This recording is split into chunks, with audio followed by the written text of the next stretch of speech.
Welcome back. Good morning, Kenya continues. If you've just joined us, we are now shifting gears to matters crosstalk. This morning, it's all about ODM, the state of that party. I am joined in studio with Philip Etale. He is the ODM Director of Communications. He shall be joining us to give us a taste and, of course, an opinion concerning what ODM is all about and their stand in terms of the politics within the party. Next to me, Brenda Mdivo. She is Executive Director of East Africa Center for Law and Justice, coming in to give us her side when it comes to the opinion of politics, the side of law, and of course she shall be giving us an analysis of what she thinks concerning what's happening in the state of ODM. Thank you very much for coming. Thank you for having us. The hashtag Good Morning Kenya on Twitter, at KBC Television, at Ram Aguko, and of course, Good Crosstalk begins now. Now, there is a lot of politics around succession, about who should succeed who, and of course, who should possess what in the country. And the question is, with regards to the Big Four agenda, and of course, the development agenda of the country, are we losing focus on what the country actually needs as a nation, as Kenyan citizens, and of course, even as leaders? Let me start with you, Joy. Thank you very much, Ram, for having me this morning. You're welcome. This country is in a bit of a crisis of some sort. Let me say we are in some schizophrenia of some sort. Because as a nation, we can see all the indicators say that we are doing well, we are progressing well. Look at your GDP growth, you look at the unemployment numbers. You even heard it from Richard Quest. You're saying, actually, if somebody was looking outside, looking at your numbers, your projected growth, everything, the country seems like it's doing very well. But we are not. But you walk on the streets of Nairobi, everybody is saying how there is no money, it is not circulating, this has been a very hard year. And personally, I found it to be a very tough year. It's been a very tough year for me as well.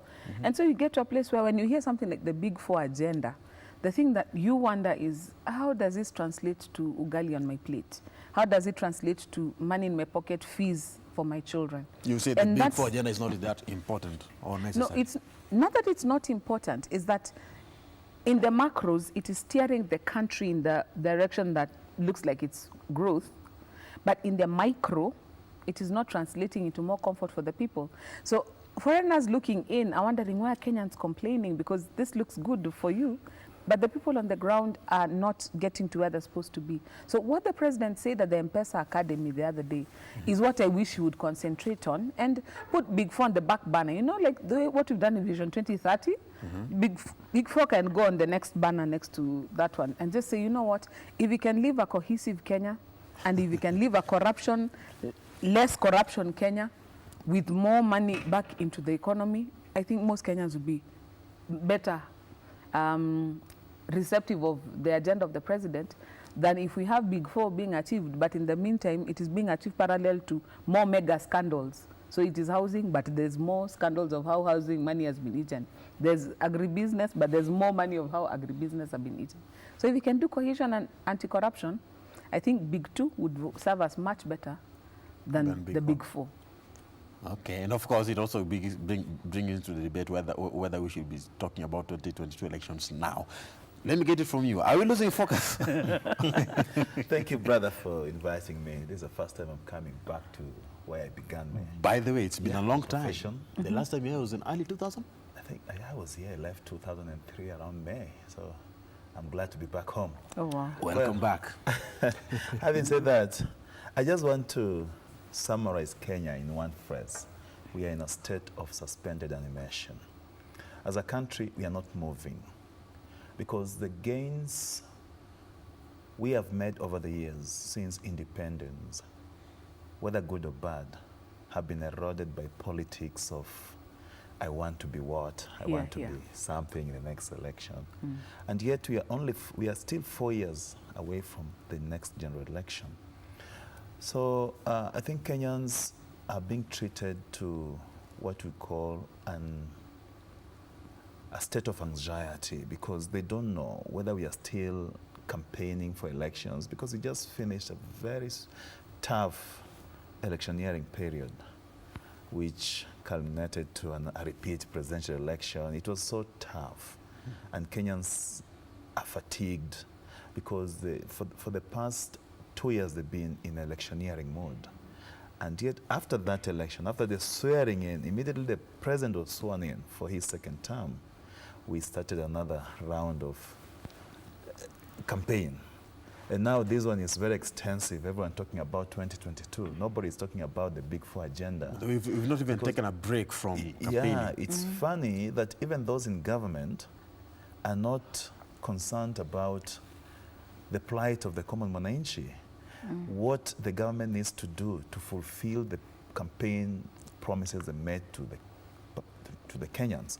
So I think Kenyans have given up because there's no leadership. Nobody's talking about what should be happening today.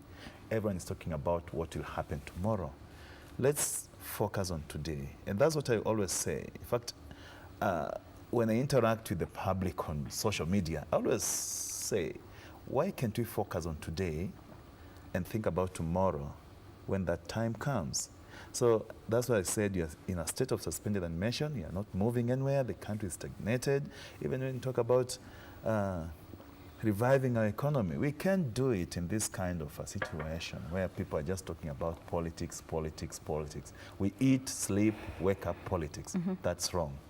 But you know, funny thing is, as ODM party, you are still talking about 2022 elections. No. The ODM party has been very categorical on this matter. How? The ODM party leadership has been very clear that they don't want to talk about 2022. What we are focused on at the moment is trying to fix the problem that is facing Kenyans are facing today. For example, we have corruption in the country. It's a runaway corruption. A lot of money is being looted, yet Kenyans continue to live below $1 a day. We are talking about electoral injustices that continue happening in the country every time we go to election, where you find people being deprived of their victory. You know, that's what we want to fix now. But instead of people focusing on these very pertinent issues that affect Kenyans, they are focusing on 2022. So the ODM party has been very clear. Let's not talk about 2022 today. Let's fix the problem that is Kenya now. And then face 2022 when that time comes. And what would you comment concerning the issues that have been taking place within ODM party? And of course, we are aware that we have been having people like Honorable Aisha Jumwa talking about we are supporting the deputy president in the 2022 election. Isn't that also a talk in itself? Let me first start by responding to what Philip is talking about when he says that right now there's other issues we need to be thinking about rather than 2022. You cannot remove ODM from the mix of what's going on in the country, even when you talk about succession. We just saw this weekend Honorable Gideon Moi touring Homa Bay, and the leaders endorsing him or saying whatever you want to do, we are going to be supportive. People have started saying, you know what, we're open to talk. We are ready for business. And the discussion for 2022 came in. Even when you're looking at something like the handshake was to ensure that there is a state, as he calls it, of suspended animation, that people remain politically relevant, even in the desert place of not occupying formal office in Kenya, but you find a place that will keep you in the limelight so that by 2022, people haven't forgotten you exist. Who are these people that you talk about? So someone who may be forgetting. One of the problems we have in Kenya is we're not very sincere about ourselves. We're talking about corruption, but right now, in our lifetime, do you want to tell me that there's any political side that can point fingers at the others and say,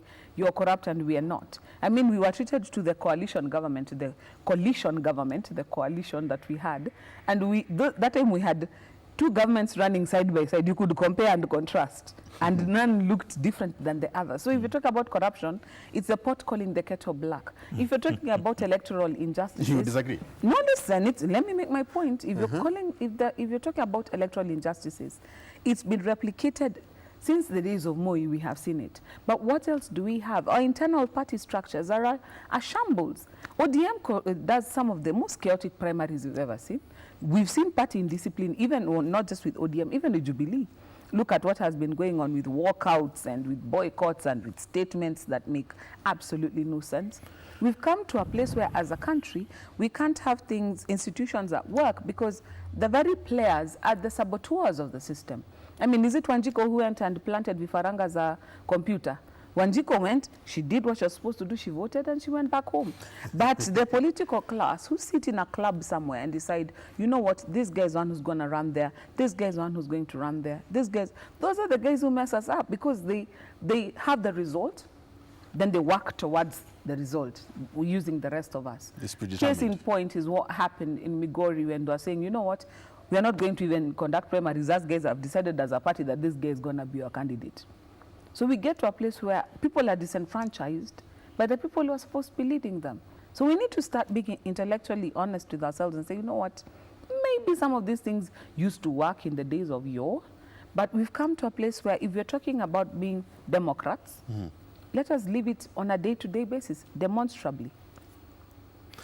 You know, very good points have been put there. Ram, you know, my sister here says that ODM has been having most chaotic primaries. Haven't you had most chaotic primaries? Let me tell you, those are not chaos. That's just democracy at play. Because, you know, ODM is very popular. It's a popular party in the regions where it has the majority support. You know, have you ever imagined a situation where, for instance, in a constituency, we have 31 aspirants, each one of them wanting that one ticket. And they know very well that if I get this ticket, I'm 3/4 in parliament or in Senate or in governor. So, you know, people have to fight for their space within the party. And that's democracy. So when you see people going out there with their supporters, you know, you must have your supporters, because you cannot be elected by insects. You must have people who support you. Now, you're talking about fighting for space. She mentioned something about the handshake, and it makes me wonder, was the handshake, or is the handshake being used as a leeway to make any person relevant? No. Not forgotten? You know, the handshake, and it has been explained to the public over and over again, that this handshake was not meant to have someone elevated to some position. No. It's about the unity of the Republic of Kenya. Because for many years, people have been talking at cross purposes. We've been talking at each other. We've not been talking to each other, shouting at each other. We need to have time now to reflect on the years we've lost because of such kind of politics, sit down as a nation, air our views in one conference and say, this is the Kenya we want. So the handshake was, I think there are people who think that this handshake between the president and the former prime minister is meant to maybe make someone become something next year or 2022. No. It wasn't meant. Raila is not thinking about 2022 now. You know, at his age, the prime minister wants a united Kenya. And the two being scions of the founding fathers of this nation. You remember, Mzee Jomo Kenyatta was the president. Mzee Jaramogi Odinga was his vice, the founding fathers of this nation. If their fathers left the country disunited, why would their scions leave this country in the same way? They want to leave a legacy. They want to leave a united Kenya, where people will be appreciating each other. If I go to Nyeri today, they will appreciate me as Philip Etale from Bunyore. If my sister Joy goes to Kisumu, she'll be appreciated as a fellow Kenyan, not by the tribe from which she comes. So that's the country we want to live. And that's the legacy that these two leaders want to leave. Because the president swore to protect the Constitution. And it's within his mandate to ensure that Kenya is united. And he has to reach out to any other person who is willing. And everybody must be ready to join this, because it's a noble cause for the country. It's not about 2022. 2022 will come and go. and we still have Kenya. So if Kenya is disunited, if Kenyans are not united, they don't speak with one voice, so what country will you be leading? MPs have been having a very big debate concerning Raila's appointment to the AU. Some say that he should stop local politics and be busy with his newly found job. Do you see it as something that he should do, stop local politics? And of course, would you say that it might affect ODM? Ram, those are power-hungry politicians. And if you watch keenly, those who are making those remarks are from a particular region, and they know very well that they want their person to ascend to power. So, which region are you talking about? No, I'm not going to mention. If you're talking about unity in the country. That's why I'll come to that. But you know, when you hear politicians from one particular region who believe that Raila being appointed to a particular position is like they're trying to elevate him and try to put him at somewhere above their person, then that's simplistic thinking. They should focus on Kenya. Raila's appointment is not about 2022. Raila's appointment is about uniting Africa. You know, the role he has been given, because he's a statesman, that cannot be taken away from him. So the wisdom that the AU leadership had and saw in him is what they have used to appoint him to that particular position. And that should not be interlinked with the politics of the country. Politics aside, you separate Raila from politics in discharging his new mandate. And I can assure you, Raila is still in politics. He's still the driver of Kenya's politics for many years to come until God takes him. What would you say concerning this? Should Raila stop local politics? Whether he stops local politics or not is not even the question. What is the question? The question is, what will ODM do about the situation they find themselves in? One of the biggest criticisms we've had in this country is that our political parties have been personality-led. They've been revolving around a personality. And ODM is one of those parties that has worked very hard to demonstrate that they have structures, they have processes, they have institutions that make the party strong.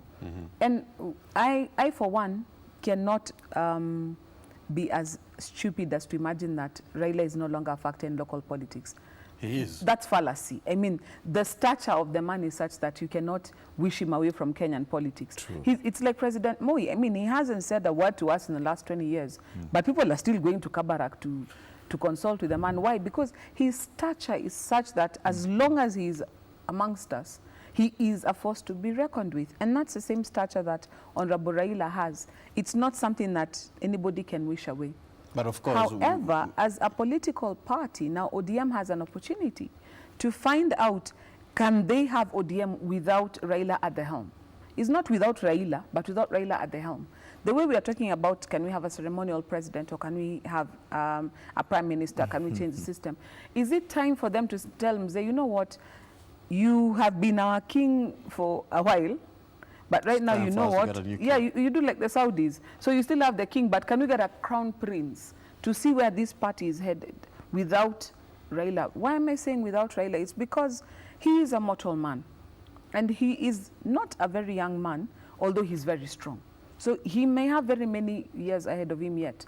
But you know, sometimes success is seeing your successor succeed, being sure that you have left a strong enough party to survive. So for me, throwing the challenge to Philip and Sifuna and the others is, as a party, it's time to have that conversation of what would we look like without Raila if Mzee was not here. So while he's in Addis or he's in Tunisia or wherever he will be given a seat, or in South Africa, vijana wanaendeleshaje chama? Is it strong enough? I think, but Joy, that's over what is happening. But over and above that, the discussion by some people saying that, you know what, now that he has got an African position, he should no longer be in active politics, is simplistic.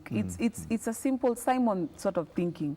I mean, Africa is big. Kenya is But of course, you cannot compare Raila and Moi based on, of course, just one reason. Raila has an appointment in a specific leadership position, whereas Moi does not. So Moi may be looked for maybe for in terms of advice, but Raila is active in the political arena. He is, but the thing is this, with appointments, if tomorrow I decide I'm resigning, then I come back home, there is nothing stopping him from doing that. Let me put it in a different light. If it was not a politician of the stature of Raila Odinga appointed that position, this would be the end of his local political career. We've seen that with people. If you want to get them out of the way, you give them an ambassadorial position, and once they're in Austria or they're in Australia, they lose touch on the ground and they lose grip on. That is why the now Senator of Migori turned down his ambassadorial appointment. He said, you know what, I have my eye on some prize, and if I accept this, I will lose out on this. So asking Raila to leave local politics is maybe trying to remove him from... But because he is Raila, you cannot do that with him. That's what I'm saying. It was a politician of less stature. The African appointment actually would be the end of his local politics. Can Raila but start? Because it is Raila, even if he's not in Kenya, Akina Philip will ensure that his name is still on our tongues. We will never forget him because he's a politician of such stature that his physical presence in Kenya is not necessary to keep him local and in touch with local politics. Because even ODM as a party is very well entrenched in the country. So if they want to keep his political career alive, they can do it even without the presence of the man himself on the country. Can ODM stand without Raila Odinga? And would we say that even ODM, the party leader is Raila based on his appointment to the AU, does it affect the leadership of ODM? You know, besides the ODM, Raila has a bigger constituency, even bigger than the ODM. Which is? Raila has a fanatical following. True. He has people who just believe in him. You would agree with that, eh? I would definitely. He has people who believe in his ideology. Well, he has people who believe in what he thinks, and he has people who believe in what he says. So saying that maybe trying to say that ODM can survive without Raila is like saying those Kenyans who believe in him can survive without him for as long as he's still alive. You see? Which is not possible. They believe in him. I've interacted with people. They say, if Raila will not be on the ballot in 2022, then I'll not vote. And that's what some people want. They want to push him out of the political scene, say that you have this appointment, you're an envoy, you're a diplomat, you're not supposed to engage in matters politics. So they can have a leeway because they know there'll be voter apathy at the end of the day. People will say, no, why should I go and vote if this man is not on the ballot? I'm not saying, he hasn't pronounced himself to that. He hasn't said that he'll vie in 2022. But we are just saying, if the majority of people who support him believe that way, then Kenyans still believe in him. They have that strong feeling that this man can drive the country's politics to some level. But now, what the issue of you know, saying that ODM does not have young, you know, ODM has young leaders. You know, in the absence of Raila, when he's out there, the party continues to run. We have a youthful Secretary General who is 36 years old. We have the chairman who is also youthful, Honorable Mbadi. The SG is Sifuna. We have vice chairpersons, very youthful, Janet Ongera. We have very young people in the party. And he believes in young leadership. He believes in young leaders saying, you know, he knows that at some point, he will call it quits in politics. And he would want to leave the party in safe hands. And that's why he's nurturing these young leaders to take over the party after him. Now, talking about leadership, recently, we have the removal of the minority leader at the county assembly, that is Elias Otieno, and the minority whip, Peter Imatok. They were replaced with the High-Rise MCA Kennedy Oyugi and Savannah MCA Nicholas Okumu, respectively. Lower Savannah, yes. Yeah. Now, is there a problem within ODM leadership? Why are we having such kind of replacements if there is not a problem, if you would say that there is none? It's not a matter of being there problems in ODM. It's about the leadership, what you believe in.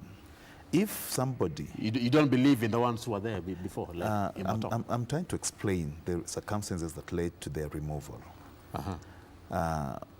There was a petition by majority of MCS from the County Assembly of Nairobi, allied to the party, saying that the leadership of the House does not conform to the ideologies and the principles of the party. And you know, Joy, as a lawyer, will tell you, every political party has their constitution. And the constitution is what guides the smooth running of a political party or any institution. So, and the constitution is very clear. And even the standing orders of the County Assembly of Nairobi are very clear that the appointment of the minority leader or majority whip or majority whip will be done by the political parties. Okay. It's not an election by MCS. That's right. It's through an appointment by the party, through writing. You write to the speaker and inform the speaker that we have appointed so-and-so to be the minority leader. And that's exactly what we did. The party appointed Honorable Elias Otieno as a minority leader and Honorable Peter Matok as a minority whip in writing. And it has the powers to revoke the same appointment and replace them through writing to the speaker and informing them of the changes. Let me get it from you here. Do you think that the procedure that they took, based on the speaker's comment, he said that they did not take the right process? Well, the speaker may not have been happy with what the party did, but I agree with Philip. The party is well within its rights to go ahead and appoint whomever in the House they feel is advancing. Even based on their standing orders? Yes, because the standing orders cannot operate in lacuna. There is the Political Parties Act, and there is the party constitution that guides these processes. Let's juxtapose it with what happened in the Senate with the removal of Honorable Wetangula and the replacement with Honorable Orengo. It is well within the party to go ahead and make those changes. And in my opinion, that actually demonstrates some level of party structures working within ODM, that you have processes and the processes are working and people are alive to that. Let me contrast that with what is happening in Jubilee. Jubilee seems to be a party that is rudderless when it comes to party leadership, because how do you have a party that is in power and your own MCAs lead in the expulsion of your speaker? Yes. That is party indiscipline. It should not take place like that. The party ought to have whipped those people and tell them, come back, sit down here. What is this we are hearing? What are your grievances? And sort it out. But look, the ones who are leading the charge were Jubilee MCAs. Right now, they're purporting to replace her with... So it shows me that in that party, there is a level of indiscipline, and there is somebody who doesn't have a handle on things. Translate that with what we just saw happening with the leaders from Central Kenya region. Translate that with also what we saw with the walkout with the MPs in Bomet. There is something that is not working there, because the party ought to anticipate these things, call people to a closed door meeting, whip your members into line and make it happen. You saw also in Parliament the rebellion when there was the vote on the finance bill. So that tells me that there's some party structure, although ODM tried to also whip their members, and the members told them this one might not work. So finance bill maybe is not a very good example. But if I'm looking at but of course there was rebellion even within ODM. Yes. With regards to but if I'm looking at the two major parties right now, and I'm looking at party discipline and also to give a health check, ODM for me would be a healthier party in terms of party discipline, party structures, and workings than Jubilee is right now, because Jubilee seems like once they won the election, now everybody's just doing whatever their heart pleases. And for me, it tells me that maybe Jubilee as a party may not stand the test of time. It may actually fall apart before it was intended to fall apart, simply because party indiscipline brings divisions, and before long you have different centers of power, and before long you implode from within. Two scenarios. You say ODM is slightly better than Jubilee. Not slightly, it's just better. Just better. The better option. Two scenarios here. With the removal of the minority and the minority leader and the minority whip, we had some disagreements there, even at the ODM office. Wasn't there a problem there? Was there a lack of communication? Number two, we have instances whereby claims have been put that we have rebellious leaders within ODM, the likes of Honorable Aisha Jumo. You know, you say that there were disagreements within the ODM party office. No, I would say no. The decision was made by the chairman, who has a constitutional mandate, powers given to him by the party, to instill discipline among all the structures of the party. That is the role of the chairman of the party. So what happened last week was and that's what he discipline. did. He wrote a letter upon receiving complaints or a petition from members of the County Assembly of Nairobi from the ODM party, who are complaining of lack of proper leadership from the minority leadership in the House. Then why and did he you acted. Why did you summon Honorable Aisha Jumo? Wait a minute. I'm coming to Aisha Jumo. We are talking about Nairobi County. Let's finish that one first. Okay. Because it has caused a lot of uproar. People who do not understand the structures of the party, the functions of party officials. You know, when you see somebody post something on social, you know, the new media age is open to anyone to ridicule anything. So most of the comments you've been reading are from people who are just disenchanted, but they have not understood the party constitution and what it says about the functions of the SG and the chairman and the treasurer. So the chairman whipped, cracked the whip in accordance with the powers that he has, and wrote to the Speaker of the County Assembly. And as we speak, yesterday he responded to the Speaker's letter. He responded to him and he told him that I stick with the position, I stand with that position because the position of the party. He quoted the sections of the party constitution which gives him powers to de-whip members from particular leadership of that assembly. And that's what he did. And he expects that the Speaker will comply with that. And we also expect the same. So we don't foresee any situation where Honorable Chege, the Speaker, the acting Speaker, will reject the new letter that the chairman has written to him. Going to party discipline, I agree with my sister, Joy, that ODM has tried to exercise its authority over members quite well. Because, you know, in every political party, we are trying to institutionalize political parties. The era of big man syndrome is long gone. The era of briefcase political parties is long gone. We want to make political parties institutions of posterity, not just institutions to win power. And that's why I agree with Joy that in terms of discipline, the party with the highest number of indisciplined members is Jubilee. You cannot have your members walk out on the head of state. That one has never happened. It happened during Moi's time, and that was Martha Karua only, who was from opposition, who ever walked out on the president, former President Moi. So such a thing cannot happen. But walking out, I never saw, for the time I've been around, I'd never seen a member of KANU during Moi's time walk out on the president, former President Moi. And that should be, you know, in discipline. You know, maybe we would say the president is a laid-back man. He doesn't give a hoot about what happens. But the buck stops with him. He must ensure there's discipline in his party. Jubilee must have disciplined members. When you talk about Honorable Aisha Jumo, Honorable Suleiman Dori, the party summoned them. They tried to resist. But the consequences were looming. Were looming, and they saw it coming. Because they tried to resist. They tried to resist. Isn't that rebellion? And then they later learned that if we don't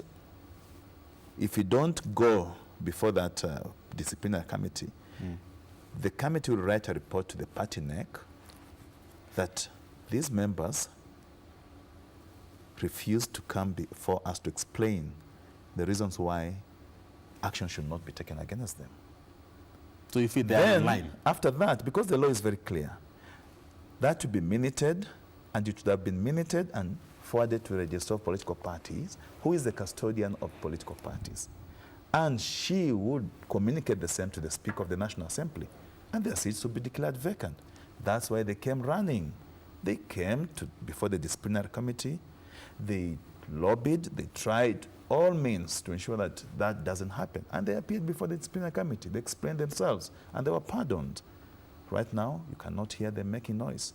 Whatever ideas they have for 2022, they'll keep them close to their chairs because they know there's a political party to which they were elected to serve the people, and they have to fulfill their mandate until 2022.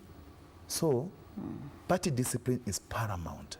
Members of a political party must be disciplined. You know, what you're saying is funny because you're It's talking not about... funny. You're talking about people walking out. Yet ODM, a while back, walked out of parliament. What do you mean? Walking out of parliament? Yeah. Walking out of parliament is a different scenario. Altogether, because Yes. there, it's not a state function, and it's not... And in parliament, voting with your feet is part of the strategies that people Yes. employ to force a motion through. There's something Philip said that I think is not quite accurate. When you're looking in terms of party discipline, the buck doesn't stop with the party leader. Where It's does it actually firmly in the docket of the Secretary General, as well as a disciplinary committee, if there exists a disciplinary committee within Jubilee. They do And have. those are the institutions that ought to be functioning, that are not functioning. And you come to a place where repeated incidences of indiscipline actually demonstrate that there's nobody who is mindful of the party culture. And that's what I was saying. Will the center hold? Because if you've got indiscipline, then the center does not hold. When you have different centers of power, eventually it starts disintegrating. But the problem also that we have is we are saying big man syndrome is dying, and we are strengthening our political parties. But truth be told, big man syndrome is still what has brought us where we are. Political patronage is what has brought us where we are.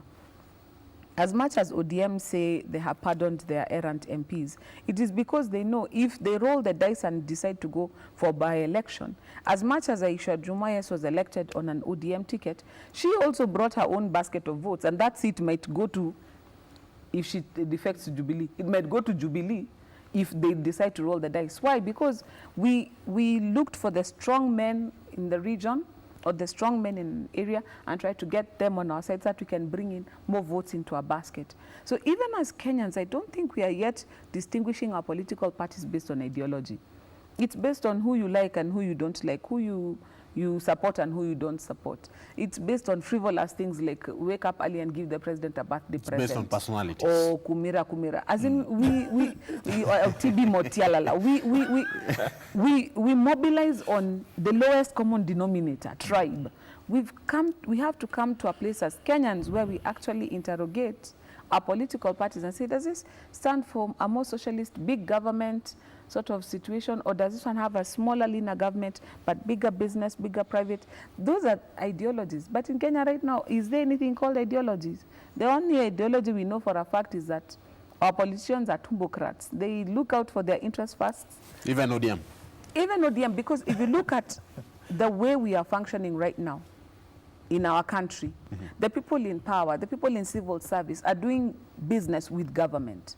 They are the ones who are looking at where am I getting the next deal, where am I getting. If you go and remove the corporate veil from these companies that are getting awarded, you'll find that there is a mix. Some tenders go here, some tenders go there. On that score, there's none who can call the other. That's why I said it's the pot calling the kettle black. On there, wote wamekanyaga na miguu yote miwili. You know, one thing, yes. And that politics of tumbocracy is what we want to kill now. How Through the handshake. What are you uniting going to do Kenyans. now that you've not done before? We want Kenyans to be in a country where they'd be led by leaders, not dealers.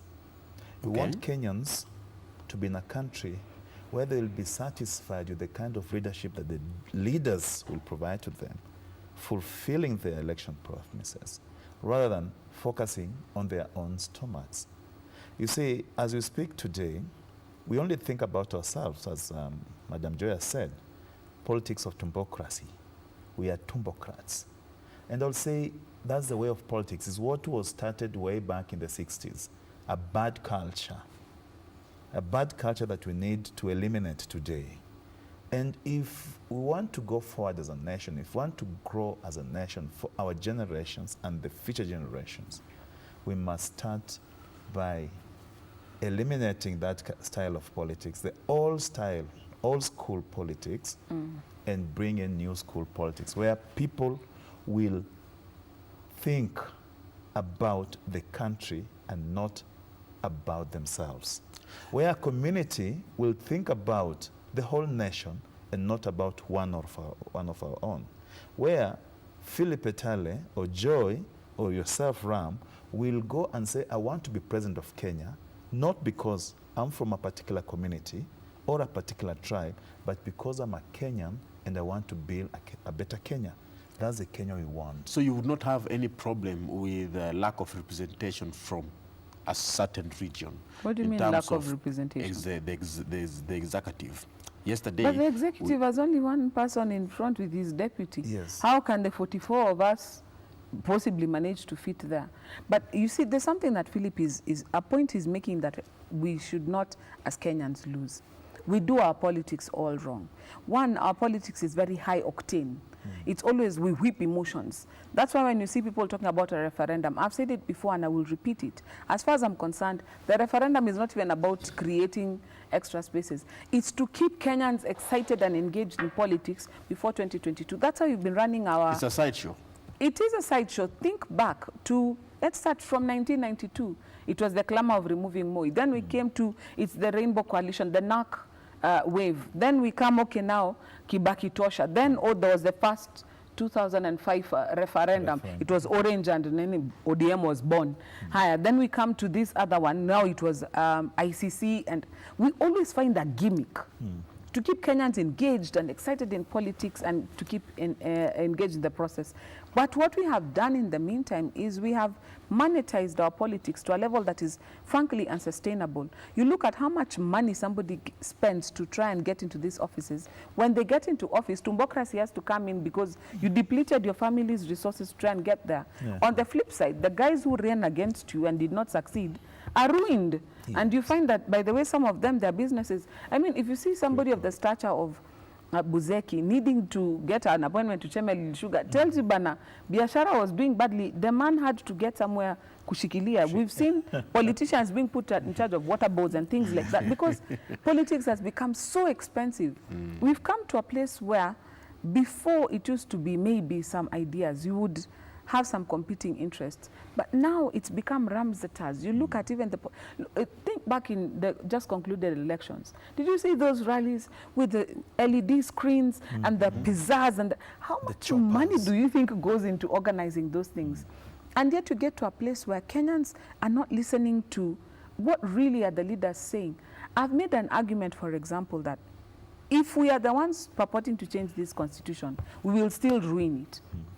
Because we are the ones who got ourselves into this mess. Is there a need for a referendum? There's none. There's absolutely none. I'm telling you, it's a gimmick to keep us engaged till 2022. What we need to do, what we need to do as Kenyans first, we need to reject the politics of too much money. We need to come to a place where I don't need your T-shirt.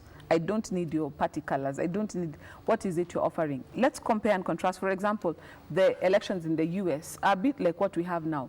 Big rallies, floods, colors everywhere, and it's ramsaters. Look at what happens in the UK. It's Theresa May knocking on doors, slipping pamphlets into doors. It's simple. There are no party colors. There's no ridiculousness. Look at what happens in the States. It's a big industry when you're running an election.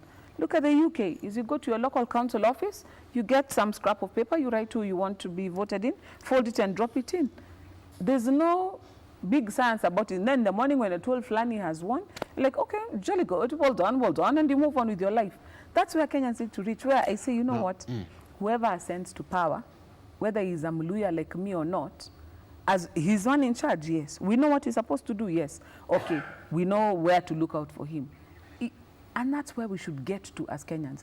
But as long as we feel lazima mutu wetu afike so that we have arrived, ask the Kikuyus. They have produced 3 of the 4 presidents we've had in this country. Ask them if they have arrived. Go to Nyeri and ask them if they've arrived. Even they are suffering. They are suffering just like the rest of Kenyans. Yeah. So that thing, Kenyans have to kill it. That witchcraft has to die. That witch who rogered us has to die. Now, ODM, those are very, very strong points there. I don't know what you would say about it. We have been having the comments made by the Right Honorable Raila Odinga concerning the desire to go for elections. He said, we don't need an election, not election, referendum. We don't need a referendum. We don't need to do that. It's a sideshow. What would you say about that? The party leader of the ODM, His Excellency Raila, has been very consistent on the issue of referendum. And he made a pronouncement some time back. He said, we need to fix. You remember when we passed this constitution, the 2010 constitution, we were told that 20% of that constitution was not good. We want to fix that 20%. Why did That's you where go the for problem it? is. Why did you accept that constitution if it had a problem? We had the desire, the country was yearning for a new constitution. We wanted to get away from that colonial constitution that was made and published and done what in the UK. That was a British constitution. We wanted our own. And Wakili can attest to this. No, I can't attest to that. That's inaccurate. Kenyans wanted That is their inaccurate. own. Jenga Kenya, so that we could have our own constitution. That's why we came together as a nation. We had experts, homegrown experts, who came up with this draft constitution. They came up with a raft of issues that were taken to Mwananchi, and they voted for that. We have this constitution. 20% was faulty. We want to fix the 20%. And that's what we are saying. Kenyans should prepare for a referendum to fix that 20% so that we can have an almost accurate constitution that will steer Kenya to the next What level. part of the constitution are you trying No, to wait first. There's something here said that what we repealed was that colonial constitution that we were given. What we repealed was the constitution that was bastardized by KANU when they took power and did away with the functions. If you look at our 1963 constitution that they came with from Lancaster House, it had a bicameral system, which is what we have now. It was rejected It had the 7 jimbos. In the 60s. No, let me give you the background. It had the jimbos, it has the things that we have now. It was in the original constitution. We had multi-partyism. Even then, we had regional representation. We had a regional government and a national government. That's what the Kenyans, and that time, remember, because they were fighting for independence, they were nationalists. This maneno of thinking tribal had not yet come into the Kenyan psyche. All of us were geared towards trying to get the Mzungu out. But once KANU got into power and tasted power, and decided that KADU is disturbing us, these other political parties are out. They're the ones who introduced Section 2A, the ones who, and they bastardized it routinely until it got to a place where power was concentrated in one area, and now the rest of the country felt disenfranchised. Now come to the processes that led us to the 2010 constitution. Yes, there was a part that Wanjiko played, but the bigger part of it was played by interests. And I'll say this without fear or favor. The women had their interests, and we made sure that our interests were catered for in the gender rule and in other whatever. The NGOs had interests, and they made sure that some of their issues have been looked at and included in the constitution. The lawyers, like me, we ensured that we have made enough commissions and boards so that each of us can be called commissioner at some point in our career. We created enough jobs. So partisan interests pilfered their way into, they percolated their way into the current constitution. And that is what is wrong with our constitution right now. Created too many institutions, too many offices, spread power out too much to a level where accountability has become difficult because there's too many people in charge of the same thing. What has that left us with? It's left us with a constitution that's very expensive, very burdensome, and actually, quite frankly, it's unsustainable. However, the reason why people are talking for a referendum now is not to correct those ills. Because if you look at people who are talking, if we decided the referendum was nothing else we are going to deal with except kupunguza mzigo, you will see that that referendum is going to go nowhere. The issue of punguza mizigo is reducing the number of MCAs, reducing the number of MPs, removing the women rep, and having 50-50 representation of men and women. If you push that agenda, the referendum will go nowhere. But you decide today we are going to expand the executive, we're going to expand what utaona referendum, though it will be whipped into shape very quickly. And that's why I'm saying we created this mess. 20% of this constitution is bad, yes. But I'll tell you what, even with an unwritten constitution, countries are still run. Even with the best constitutions, some countries, for example, Angola has a beautiful constitution. But if you have the wrong people in power, a beautiful constitution does nothing for you. Right now, the problem we have in Kenya is the leaders that we have. They are selfish and they're self-seeking. And because of that, even if we go to a referendum, unless it pleases them, Kenyans won't get what they need. And that's why I'm saying, right now, this is a discussion as Kenyans, we ought to put in the back burner and just leave it be for now. Because and of course, these leaders current of ODM are also part of that. yeah, because this current crop of leaders, the one that ushered this constitution, why do they think that they're the ones who are going to fix it? Let them leave their children's children and they come into power. Let them fix it. Because they're the ones who created this Will mess. it not even translate to their... But Joe, have you ever thought that the amount of money stolen by a few individuals in this country is more than the wage bill? That is true. Yes. So the problem could But not ODM even has be the been, constitution. has been part Let's not talk of about the political ODM now. process. We're talking about this constitution. The problem could not be the constitution. The problem could be some individuals who want to amass wealth and deprive other Kenyans of the opportunity to make money so that people can be beggars. They can start dangling carrots and say, yeah, chief, I can give you this, I can give you this if you do this. That's not the Kenya we want. And if you are to fix this constitution, we must even put stringent measures. We must come up with laws that will curb corruption. If you go to China, there's a time I landed in Beijing, and you know the local culture where when somebody trolls your luggage, you give them a tip at the JKIA or wherever. In China, I was told, no, sir, killed. Because they know if the cameras caught you receiving money, the next moment you'll be executed. So if we come up with such laws that will stop people from stealing public money, looting from But the that doesn't need a public coffers, constitutional amendment. Punguza Mizigo initiative by... we just need laws that will stop that. Exactly. There's an initiative called the Punguza Mizigo. By Ekuru Okot By and Ekuru the Okot, Third Way Alliance. They mentioned something about corruption, and they said that to deal with corrupt individuals, they should be taken to prison, and they had very strict recommendations as to how they can deal with it. Yet you would say that Punguza Mizigo initiative is still not going to work out for us. No, what I said was, if the referendum was solely about punguzing the mzigo of Kenyans, they'll not allow it to go on. The politicals will not allow it to go on. Okay, if it's a popular initiative, you must get the support of at least 26 counties. Okay. If one of the mswadas you're pushing is for the reduction of MCAs, which 26 counties are going to support you? The county assemblies will all shoot it down. They shoot it down. That's what I'm saying. The political class will not allow it if the agenda is solely a Kenyan-led agenda. They'll only allow it if they can see room created for themselves. Part of the reason why we have this overrepresentation is because the MPs, rather than sticking to the 210 constituencies that we have, or even reducing them, they created more constituencies for themselves. So the referendum Yes. is a selfish drive for selfish individuals. And that's why I'm saying it's these selfish individuals who got us in this place to begin with.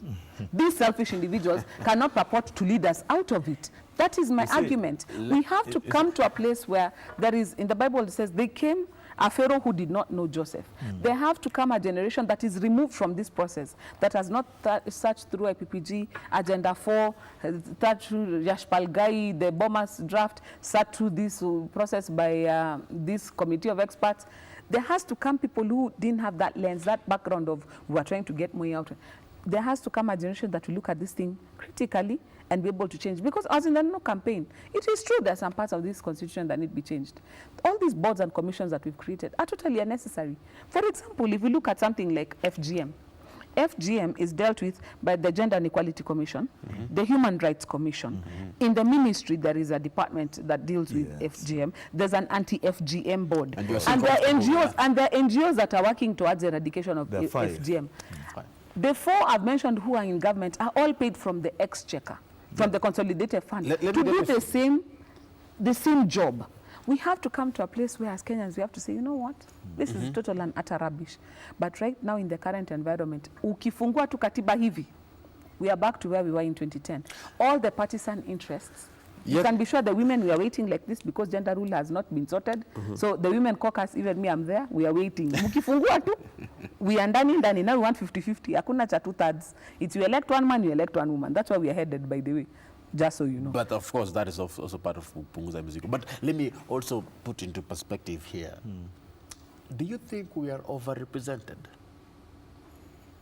You know, that's a question lawyers should be responding to.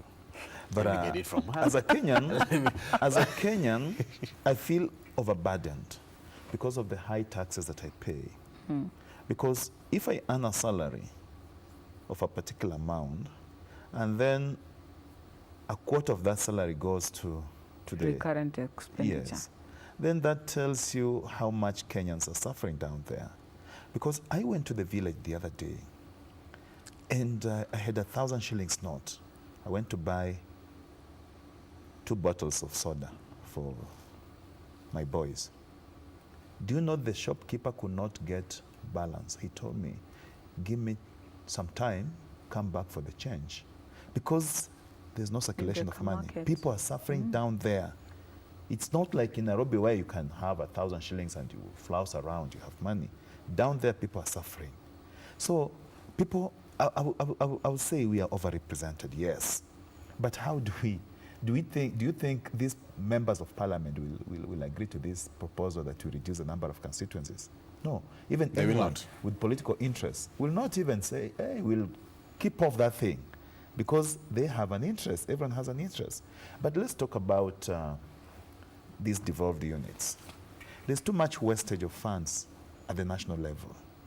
Why can't we have a clause in the Constitution that makes it clear to the government that 45% of the revenue goes to the counties, so that we stop this business of nurses going on strike, doctors going on strike every now and then. You know, right now, governors are also strained. They come to Nairobi. Most of the time, you'll find governors in Nairobi. What do they do here? They're chasing money from the exchequer. They want money to be Sent to their counties. When it's natural, it's just common sense that the treasury needs to disburse money to every county at some level. They need to, this amount of money should go to Tana River, should go to Kakamega, should go to Kisumu, should go to Mombasa, Nyeri. But does it have to take the governor and his entire team, the CEC Finance, CEO Finance, to come to Nairobi to the treasury, to camp there, beg the officers at the treasury? There is somebody called the controller of budget. Yes.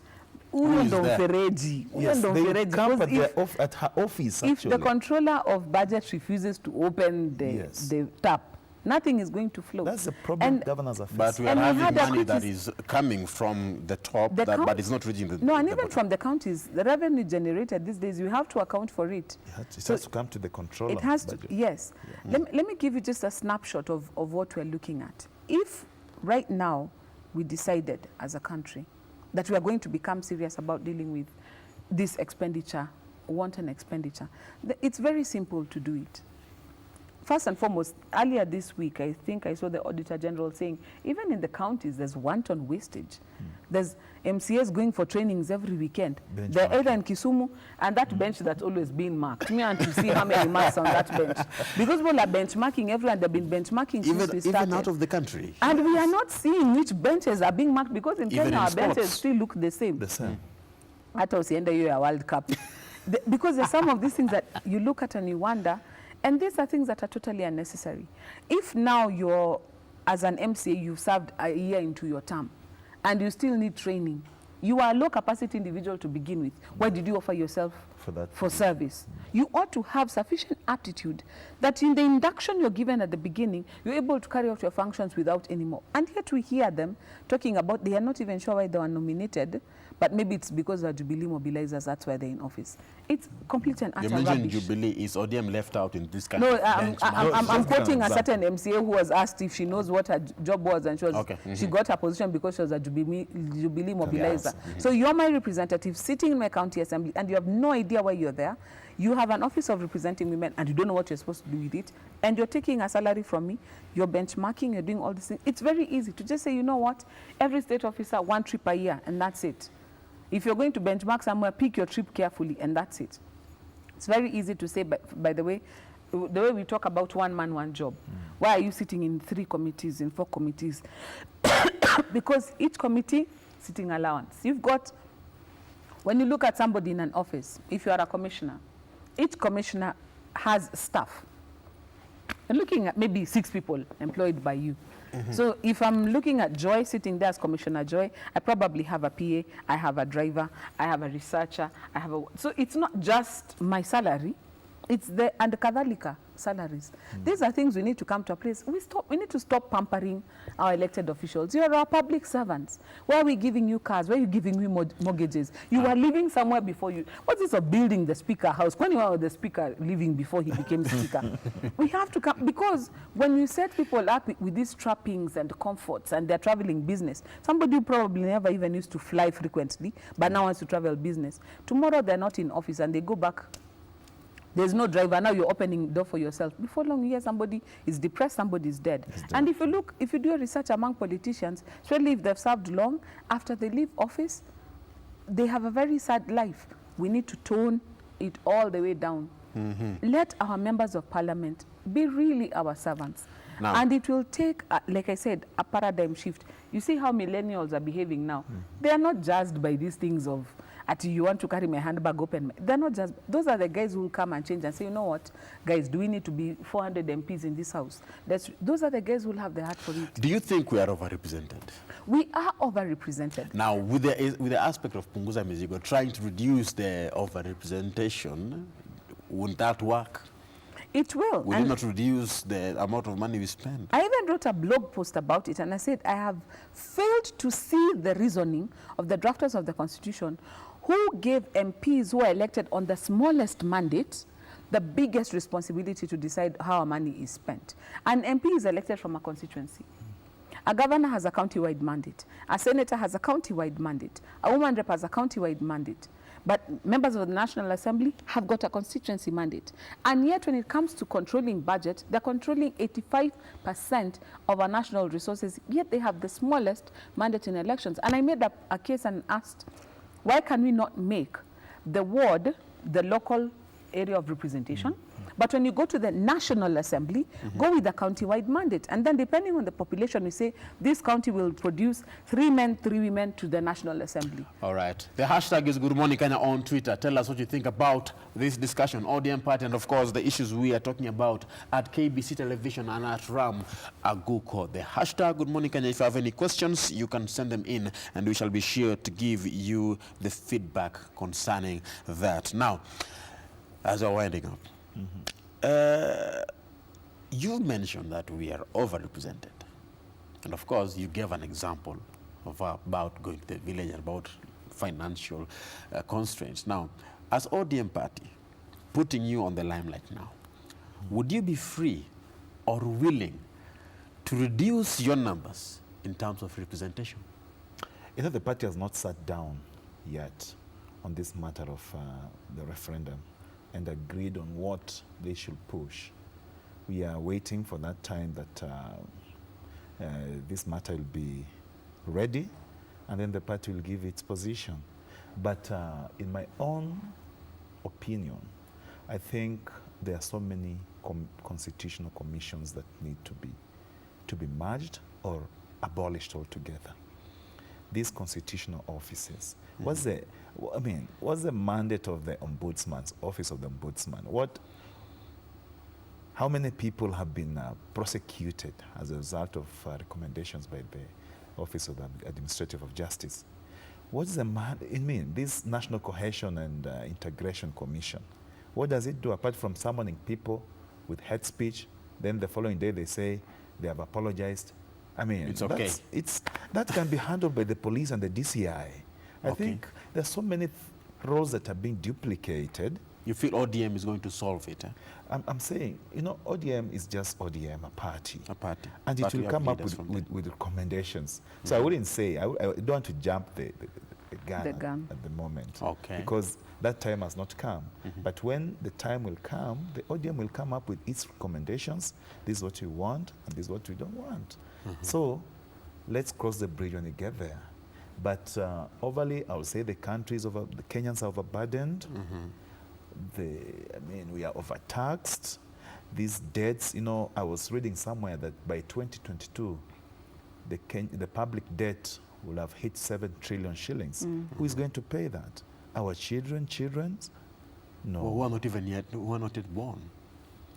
Like born today, into debt. those who are born today also have a tag, the price tag. They need to pay. There's some amount they need to pay. So like today I read somewhere that China wants to stop funding the SGR because of fish ban. So are they going to give us conditions as a nation? Are we not a sovereign state? Have we lost our sovereignty to our development partners? No, we should rethink as a nation. Now, as the kind of discussions that we are having right now, we have an increase in taxes. We have an increase in prices of commodities. Would you have any recommendation that you would say that as a country, this is the direction? We should stop talking about this and focus on this. As we're winding up, what are your recommendations concerning the way forward for us as a country? John? The only way economies grow is if there is spending power of its people. When people stop spending, then the economy starts diving. It's something that is, any economist will tell you.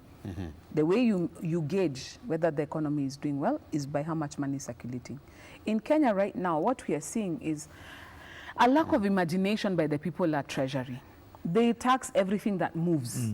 And that's absolute ridiculousness, because you get to a place where people realize you're going to tax me more for M-Pesa, then we don't send as much M-Pesa as we used to. If we realize that there's a Robin Hood tax, if I manage to save up to 500,000 of money that was already taxed when I received it, you're going to come and tax it some more, then I'm going to start banking in my mattress. I'm not going to bank it where you can see it.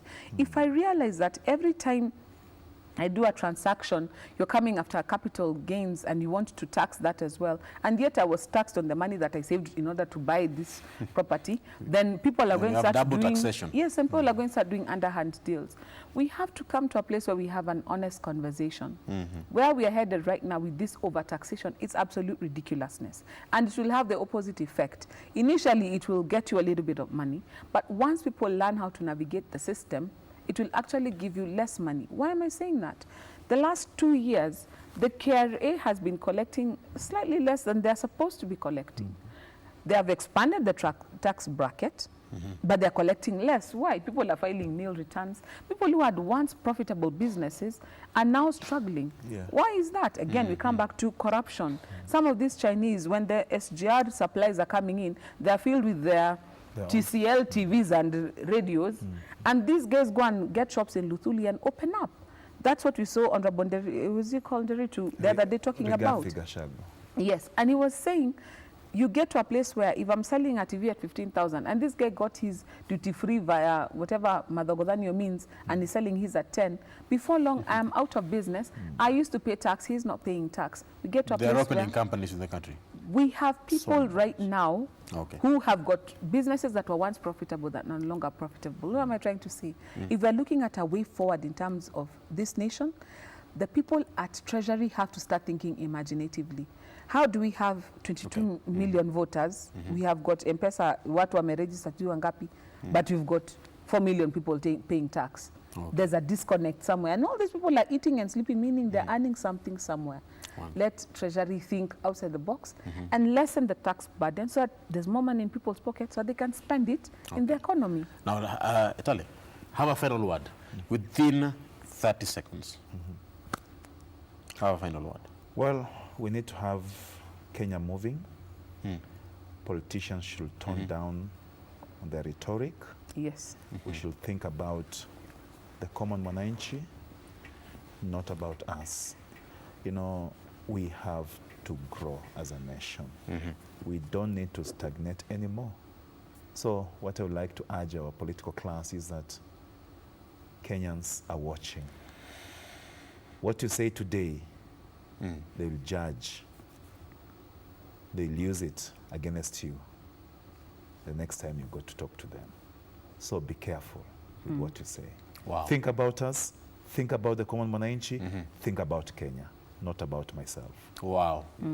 That is Philip Etale, ODM Director of Communication, and of course, Joy Brenda Mdivo. Oh, and we wish all the KCP candidates all the best Yes, as they go into day 2. Tulitoboa pia nyinyi mtatoboa. And that man who stabbed a KCP candidate with a knife in Meru, shame on you. Ushindwe. That's very bad. Now, we shall, time is not on our side now. Okay, ni sawa tumemaliza. But tumemaliza, si ndio? Asante sana kwa kuja. That is Joy Mdivo, the Executive Director of East Africa Center for Law and Justice. This has been Crosstalk. It has been the state of ODM and the state of the nation in perspective. Right here, right now, we are shifting gears. Radio is going to meet with us. TV meets radio. I am joined on the other side with Bonnie, who is going to give us more concerning what's happening, because right here we are having a topic and we're having a discussion concerning cancer. And of course, we would like to know, Bonnie, from your